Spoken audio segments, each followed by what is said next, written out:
एटा में संपर्क से समर्थन अभियान के तहत केंद्रीय राज्य मंत्री मीनाक्षी लेखी ने वोटर्स के डोर टू डोर जाकर केंद्र सरकार की 9 साल की उपलब्धियां गिनाते हुए मांगा समर्थन।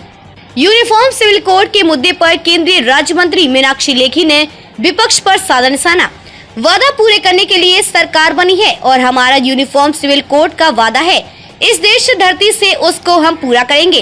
कब पूरा करेंगे इसकी तारीख मैं अभी नहीं बता सकती। विपक्ष ने जो देश को बांटने की राजनीति की है उसी का नतीजा है। इस प्रकार से लोगों को पिछड़ा रखने में विपक्ष पिछड़ेपन की मानसिकता है उससे बाहर आए और पूरे देश को समान अधिकार के साथ बढ़ाने का काम करे। केंद्रीय राज्य मंत्री ने कहा कि 70 साल तक जो आपने देश चलाया, आप क्यों नहीं लेकर आए यूनिफॉर्म सिविल कोड। आपने देश के साथ गुस्ताखी की, लेकिन हम देश के प्रति अपना कर्तव्य पूरा करेंगे। बीजेपी नेताओं को भूमाफिया बताने वाले सपा प्रमुख अखिलेश के बयान पर पलटवार करते हुए मीनाक्षी लेखी ने कहा कि अखिलेश जी बताएं, जिन माफियाओं और गैंगस्टर के खिलाफ जो काम हुआ है, उन माफियाओं में या उनकी संपत्ति में आपका कुछ लेन देन है जिससे आपको इतनी तकलीफ हो रही है। आप पहले अपना हिसाब दीजिए और अगर कोई माफिया भी है तो उसकी सूचना दीजिए। जिन अपराधी और भूमाफियाओं के खिलाफ कार्रवाई हुई है वह कानून के अनुसार हुई है, आपराधिक गतिविधियों में शामिल होने के कारण हुई है। ऐसे में उनसे आपका क्या लेन देन है, इसका पक्ष भी समाज के आगे रखिए। वहाँ उन्हीं के बीजेपी के लोग या बीजेपी के नेता बहुत बड़े भूमाफिया हैं, लेकिन उसके बावजूद भी जो है वो जो निर्दोष हैं उनके ऊपर बुलडोजर चला रहे हैं, उनके ऊपर बुलडोजर नहीं चल रहा है। देखिए, मैं अखिलेश जी की बात तो यही कहना चाहती हूँ कि आप बताइए ये प्रश्न उठाने से पहले कि जिन भूमाफियाओं और जिन माफियाओं गैंगस्टर्स के खिलाफ बुलडोज़र का काम हुआ है, उस संपत्ति में या उन माफियाओं के साथ आपका कुछ लेन देन था जो आपको तकलीफ़ हो रही है। आपको तो खुश होना चाहिए, आप खुश क्यों नहीं है? आप बताइए, आप पहले अपना हिसाब दीजिए कि अगर कोई और भूमाफिया भी है तो वो भी सूचना दीजिए। लेकिन जिन भूमाफियाओं के खिलाफ कार्रवाई हुई है वो नियम कानून के अनुसार हुई है, आपराधिक गतिविधियों में शामिल होने के कारण हुई है। ऐसे में आपका उनसे क्या लेन देन है उसका भी आप पक्ष समाज के आगे रखिए।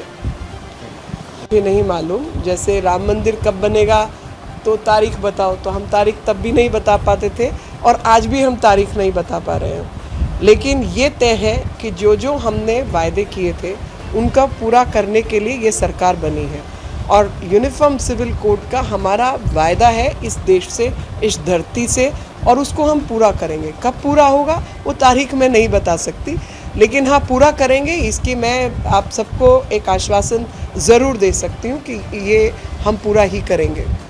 और जहाँ तक ध्रुवीकरण या अन्य व्यवस्थाओं की बात है तो मैं ये बताना चाहती हूँ कि ये जो आप लोगों ने राजनीति इस देश को बांटने की शुरू की और अपीजमेंट पॉलिटिक्स आपने शुरू की, ये उसी का नतीजा है कि एक प्रकार लोगों को पिछड़ा रखने में और उस पिछड़ेपन की जो मानसिकता है उससे बाहर निकलिए, पूरे देश को समान अधिकार के साथ आगे बढ़ाने का काम कीजिए।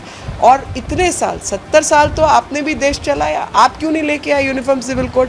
जबकि देश के अंदर विभिन्न समय पर देश की न्यायपालिका ने, सुप्रीम कोर्ट, हाई कोर्ट ने कई ऐसे ऑर्डर्स पास किए जो आपके हाथ में आपको कहा गया कि आप समान नागरिकता लेके आइए, आप नहीं लेके आए। आप अपने काम से पीछे हटे, आपने देश के प्रति जो है गुस्ताखी की।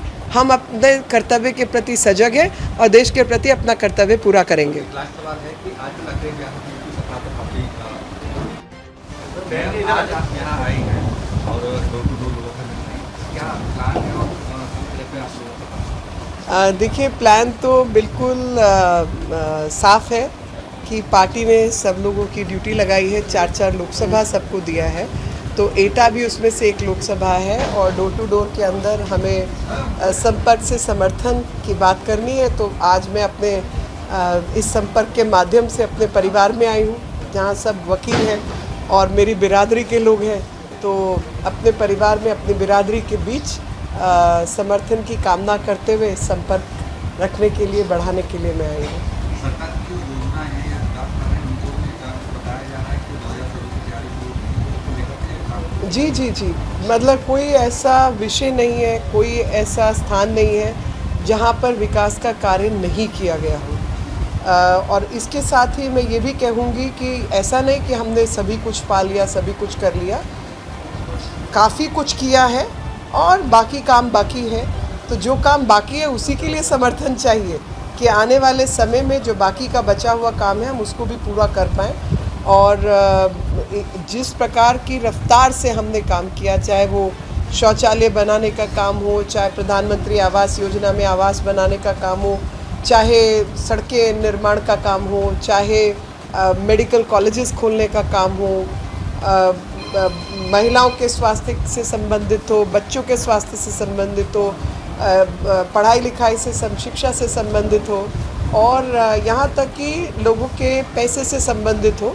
तो जिस प्रकार से उत्तर प्रदेश खास तौर पे जिस रफ्तार से उत्तर प्रदेश ने तरक्की किया है, लॉ एंड ऑर्डर, कानून व्यवस्था का मान सम्मान और कानून का खौफ लोगों के मन में हो जो गलत काम कर रहे थे, तो ये सब काम जो है पिछले 9 साल में हुए और इसी को लेकर हम जनता के बीच आए हैं। आपकी